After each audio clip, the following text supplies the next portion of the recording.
What are robotics in wound care?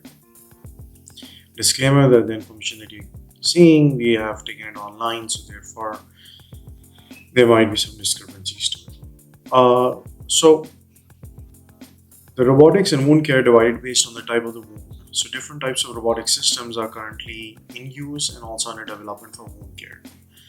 These include robotics for wound cleaning, for wound dressing, for wound debridement. Now, robotics in wound assessment are also used. These robots, what they do is that they measure the wound size, the depth, and the other characteristics of the wound. They're also used for detecting and monitoring wound healing.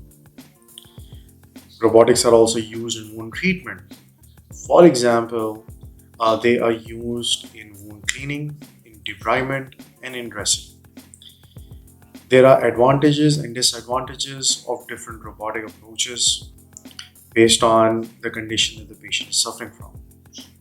Now, robotics in wound monitoring includes the use of robotic systems for monitoring the wound healing and effectiveness of the treatment.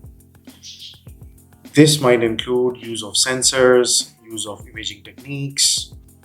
Now, clinical implementation integration includes that there will be issues of cost because newer technologies are more expensive, and then the human resource will have to be trained. And then on top of that, there is the issue of regulatory approval. Getting clearance from regulatory agencies is very important in case of any implementation. That would require FDA approvals, that would require take up by industry veterans of the technology.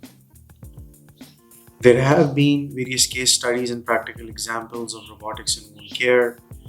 They have been used in burn units, they have been used for people who require long-term care for their wounds.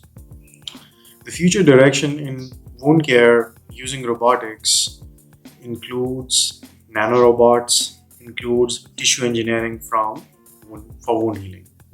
Thank you, good luck, subscribe to our channel, and don't forget to click the bell icon.